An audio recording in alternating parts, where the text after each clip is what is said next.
So ngayon, bukod dyan, mga kababayan, eto na. Dito tayo kay Senator Robin Padilla. Ano yung kay Robin Padilla, Ken? Eto na, mga kababayan. According dito, kay Senator Robin Padilla, sa kaniyang reaksyon patungkol sa pagkakulong ng 3 pulis nang pumatay kay Kian de los Santos. Ito, basahin ko lang ha, mga kababayan. Mula po ito sa Brigada News FM Manila. Ito po si Robin Padilla. Sabi ni Robin, pagpapatibay sa guilty verdict sa mga pulis sa Kian de los Santos case, patunay na di na kailangan ng ICC. Ayan na, mga kababayan, sabi ni Robin sa Brigada News FM Manila. Mga kababayan, pagpapatibay sa guilty verdict ng mga pulis sa Kian de los Santos case, patunay na di na kailangan ng ICC. Kasi mga kababayan, binalita nga naman yung 3 pulis na sangkot sa pagkamatay kay Kian de los Santos, no, sa war on drugs ay nakulong po ngayon. Ang reaksyon ni Robin, hindi na daw kailangan ng ICC kasi napatunayan naman daw na ang pumatay kay Kian ay nakulong. So tanong ko lang, ilang taon bago nakulong Senator Robin? Kung yan ang babasihan natin, hindi na kailangan ng ICC pa si Digong dalhin sa ICC. 'Di ba? Kung hindi na kailangan ng ICC para ikulong si Digong kasi nakulong din naman ang pumatay kay Kian. Yeah? Pero ilang taon, Senator Robin? Take note. Kailan yung war on drugs ni Digong? 2017-2018. Ano na ngayon? 2025? Ngayon lang nakulong. So, hindi mo kailangan ng ICC? Pero take note, ilang years? 'Di ba? Ilang years? Huwag ka magkalat ng kabubuhan, Senator Robin. Hindi na kailangan ng ICC para ikulong si Digong. Kasi dito pa lang sa pulis na pumatay kay Kian, nakulong din naman. Pero 2018-2019, 2018-2019 ang war on drugs. Kailan si Kian namatay? 2018-2019, patay si Kian. 19, 20, 21, 22, 23, 24, 25. 6 years? Bago? Nagkaroon ng hustisya? So yung mga biktima pa bukod kay Kian, mag-antay pa rin sila ng 6 years? Diba? So kailangan pa, kung halimbawa, katulad kay Kian, biktima ng war on drugs na walang due process. So mag-aantay yung mga biktima sa war on drugs ni Digong ng 6 years bago makulong yung mga pulis na pumatay? Ganun ba yon? So kung hindi kailangan ng ICC, so si Digong dito sa Pilipinas ikulong, do you think si Digong makukulong? Diba? Senator Robin naman. Diba? Senator Robin naman. Bakit hindi na po kailangan ng ICC? Tandaan nyo po, si Kian de los Santos, 6 na taon, simula nung namatay siya, ngayon lang nakulong yung 3 pulis. Paano yung ibang na biktima bukod kay Kian? Diba? Paano yung ibang biktima bukod kay Kian? At bakit hindi kailangan ng ICC, Senator Robin? Sige nga, bakit hindi kailangan ng ICC? Tanong ko lang. Hindi kailangan ng ICC, libo-libo ang namatay? Diba? Wala sa saligang batas na nakasaad, kapag adik ka, papatayin ka. Ang nasa saligang batas, kapag gumamit ka ng droga, nagbenta ka ng droga, arestuhin, hulihin. Pag nang laban, barilin, magbarilan, pag napatay, patay. Pero wala sa batas yung nakita kang gumamit, binaril ka sa dibdib, tumago sa bato. Walang ganun. Kahit sinong abogadong nanunood sa akin ngayon, Tanungin ko po kayo, meron ba sa Philippine Constitution or sa Saligang Batas, sa Republic Act whatsoever to rurut, na nakasaad, kapag nagtulak ka ng droga, patayin ka diretsyo? Meron po ba? Tanong ko lang sa mga DDS na matatalino diyang nag-i-English sa comment section. Meron ba sa Philippine Constitution, 1987 Constitution, na nakalagay, kapag nakita kang nagdroga, barilin ka? Pakisagot, Troll Army. Pag sinabi mong meron, pues, maghanap ka ng adik, barilin mo diretso kung hindi ka ba nakukulong. Diba? Tanong ko lang, sino pong mga lawyer? Sino pong mga lawyer na nanonood sa akin ngayon?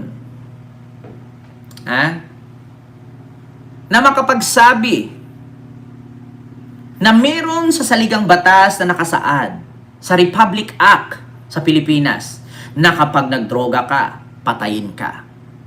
Meron din ba sa Saligang Batas sa Pilipinas na nakasaad na ang baril na ginamit na pamplanting sa Caloocan ay yun din ang baril na ginamit sa pamplanting sa Cavite? Yun ding baril na ginamit sa Caloocan na ginamit sa Cavite ay yun din ang ginamit sa Parañaque. So meron ba sa Saligang Batas na tinatawag na manufactured evidence? Yung adik na binaril, ang kamay, kaliwa na lagay ang baril, pero kanan ang ginagamit ng adik. Pamilya na mismo nag-confirm. Tapos, nasa Saligang Batas ba na sabi ni Bato, kapag ka nakitang nakahubad ka na may tato, payat, bungal, adik yan, patayin yan? Diba? Nasa Saligang Batas ba nakasaad na kapag durog-durog ang ngipin, adik, kaya may rason na patayin? Wala, di ba? Tapos sasabihin ni Senator Robin ngayon na yung pagka-guilty nung 3 pulis na pumatay kay Kian ay hindi na daw kailangan. Hindi na daw kailangan ng ICC para mapatunayan na may korteng gumagalaw sa Pilipinas. Pero, Senator Robin, tama naman. Tama naman, meron tayong korte, meron tayong batas.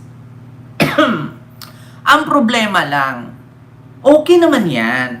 Agree ako kay Senator Robin. Senator Robin pasensya na. Tama naman ang sinabi mo. Yung pagka-guilty, nung 3 pulis na pumatay kay Kian at pag-convict, ay hindi na kailangan ng ICC. Tama po yan. Pero ang mali doon, inamin kasi ni Digong sa Quadcom, ako pumatay? Yes, correct. Very correct. Ang tagal ko nang pumatay, bakit ngayon lang ako kinasuhan? Inamin mismo ng puon mo yan. Di ba? Inamin ng puon mo yan. Yun naman talaga ang problema eh. Walang problema, Senator Robin. Hindi natin kailangan ng ICC kasi napatunayan naman at na-convict na ang pumatay kay Kian. Pero ang problema kasi, Senator Robin, inamin ni Digong sa kayabangan niya nang akala niya hindi siya mapakulong. Na ang akala niya ay siya pa rin ang may hawak ng korte at ombudsman. Tandaan mo, Senator Robin, lahat ng mga nasa ombudsman at sa korte nagre-retero din. Diba? At iknot, Senator Robin, minor de edad si Kian. Pero, ganun ba ang basihan, Senator Robin, na hindi na kailangan ng ICC kasi napakulong naman ang pumatay kay Kian sa loob ng 6 na taon? 2019 namatay, 2025 na nakulong yung pumatay? Kung ikaw pamilyang namatayan, may pag-asa ka pa bang ihabol yan? Magbabayad ka pa ng abogado mo for 6 years? Kasi hahabulin mo ang pagkamatay ni Kian. So ano na lang ang kakainin mo sa anak mo? Ipakain, ipaaral mo doon sa mga bunsong kapatid ni Kian. Kung puro ka na lang doon sa kaso ni Kian sa loob ng 6 na taon, antayin mo. 2019, 20, 21, 22, 23, 24, 25. Almost 6 years. Ganon katagal. Ganon kabagal ang ating sistema sa batas sa Pilipinas. Ganon ba yun? Maliban na lang kung si Kian, bilyonaryo yan. Walang pakialam kahit ilang milyon ang maubos nila sa 6 na taong pag-aantay bago makulong yung bumaril. Di ba? Hindi na kailangan ng ICC, tapos 6 na taong ka mag-antay. Sige nga, Senator Robin. 6 na taon, 2019 namatay. 2025 na kulong ang pulis. Ha? Tapos hindi na kailangan ng ICC? Mamamatay na lang yung complainant, yung kaso hindi pa tapos. Ano yan? Warranty sa refrigerator? 60 years warranty? Yung bumili senior, namatay na yung senior, yung warranty ng rep hindi pa tapos? Ganun ba yon? Diba? Ganun ba yon, mga kababayan? Yung sistema ng ating bansa, pinatay ka 2019, 2025 na kulong yung pumatay. Ano yan, warranty? Refrigerator? Ang bibili 65 years old, tapos yung rep ng warranty ng rep 60 years? Namatay na lang yung bumili, yung warranty hindi pa tapos? Diba? Ganun ba yon? Ganun ba yon, mga kababayan? Hindi na kailangan ng ICC? Pero napakabagal naman ng takbo ng korte. Kung kayo, pamilya ni Kian de los Santos na namatay, wala kang hanap buhay kundi nagtrabaho ka lang sales lady, nagtitinda ka lang ng boko.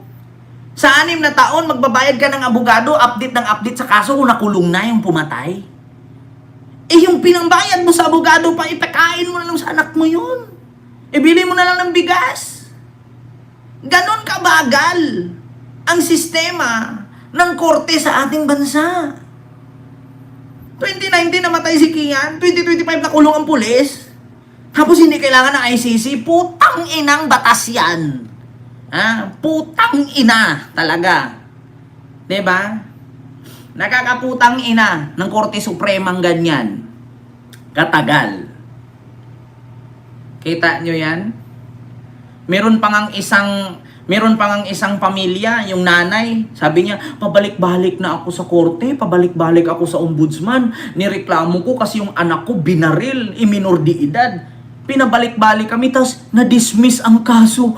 Putang ina, ikaw na yung namatayan, ikaw pa yung nahirapan, dismiss pa yung kaso. Sana yung thank you na lang?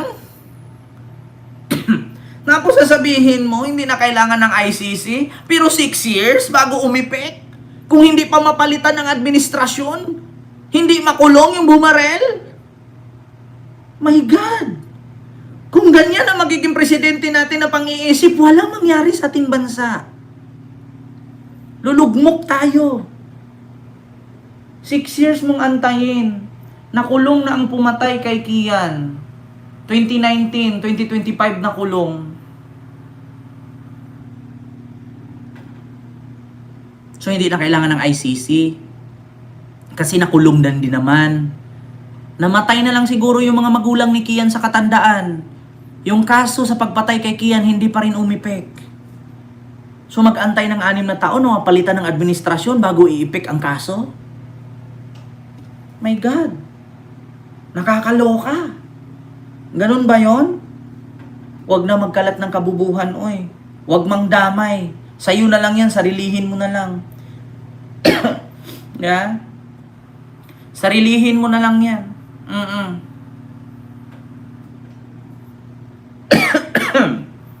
Sarilihin mo na lang yan. Senator Robin. Hi, God. Sa'yo na lang yan. Diba? Oh. So yun po yun, mga kababayan, yung ating reaksyon sa mga oras na ito. Masyadong masakit ang namatayan ng walang nakamit na hustisya. Totoo yan, Sir Kenry. Biruin mo, namatay 2019, tapos 2025 na kulong yung pumatay. So ilang taon yun? 6 na taon. Tapos bumaril lang naman. Bumaril ka lang. Binaril ka lang. Hindi ka naman na, gaano ba kalaki yung kaso ni Kian? Ano ba yan? Ano ba yan? Universal crime? Para ngayon lang makonvict yung bumaril na pulis? Bakit ganun kabagal? Bakit ganun katagal? Tapos sasabihin pa ni Robin, hindi na kailangan ng ICC? Kung walang ICC, ang tanong ngayon, baka nga si Kian hindi pa nakakamit ng hustisya yan at hindi pa nakulong yung pulis yan kung nandito pa rin si Digong sa Pilipinas. Di ba? Hindi pa sana yan na kulong yung 3 pulis na yan ngayon kung si Digong ay nasa Pilipinas pa rin. Kaya na gumalaw ang batas na yan kasi wala na si Digong, wala nang hawak sa leeg. 2017. 2017 nga pala namatay si Kian, no? Alam ko ang war on drugs 2017 nag-start yan eh. Biruin mo 17, 18, 19, 20, 21, 22, 23, 24, 25, 8 years, putang ina. Yun, yung kapatid ni Kian doon na minor de edad, ngayon binata na. 8 years na. Tapos hindi na kailangan ICC. My God. My God. My God. Tigil nyo yan. Mga kabubuhan na yan, suluhin nyo na lang. Sa inyo na lang yan, huwag nyo na idama yung taong bayan. So yun lang, mga kababayan, yung ating reaksyon, no, sa mga oras na ito. So maraming salamat po, no, sa inyong lahat, mga kababayan. Mag-ingat po kayo palagi.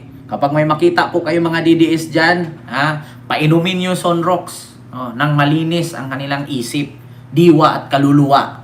Baka nagkaroon lang ng mancha. Di ba?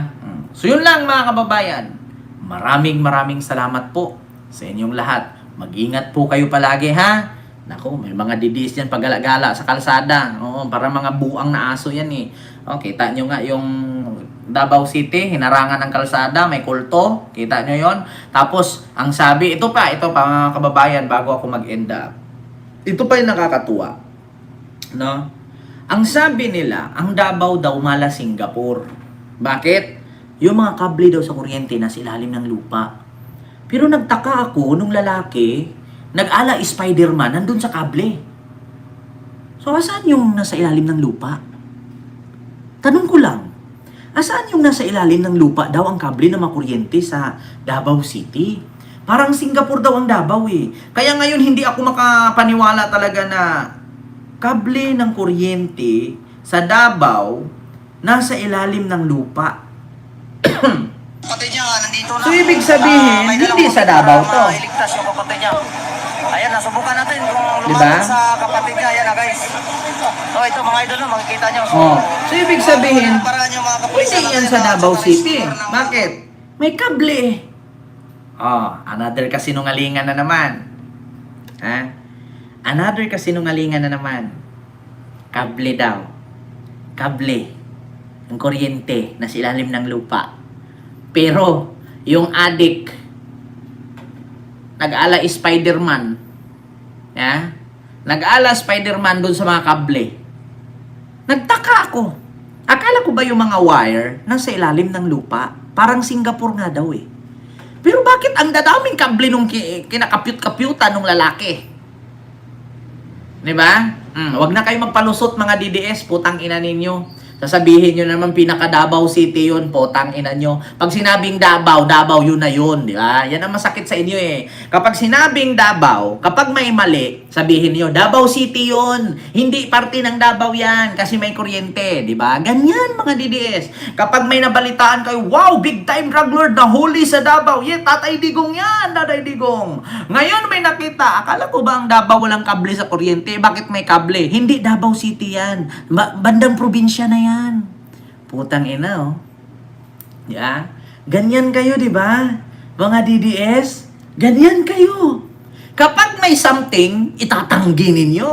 Kapag kapabor sa inyo, putang ina, ipagyayabang ninyo. Tignan ninyo, yung namaril doon sa Australia. Sasabihin ninyo, hindi sa Davao. Saan yung intelligence fund ni Baste? Bakit hindi niya alam na may teroristang nakapasok sa Davao November hanggang katapusan? Sa ibang lugar lang daw, hindi lahat. So wag niyong ipagyabang na ang Davao, nasa underground ang mga wire ng kuryente. Kasi hindi naman pala lahat, wag niyong i-manipulate yung tao. Ang sisinungaling niyo naman. Yan yung sinasabi niyo, 32 million bumoto kay Sara, pero yung signature company niyo, hindi pang umabot million yung pirma. Pinagluloko niyo ako. Yeah? Oh, yun lang mga kababayan, mag-end na nga tayo ng live. Oh, naglulukuhan na lang tayo dito sa mga DDS na yan eh. 32 million bumoto kay Sara pero hindi umabot ng 1 milyon yung pirma nung signature campaign para makauwi si Digong. Putang ina, di ba mga manluloko? Ginagago na tayo eh. Mag-end na po ako mga kababayan. Maraming salamat po sa inyong lahat. Magkita po tayo ulit, no? Mamaya, alas 9. Maraming salamat po. Mga gago talaga. Mga budol.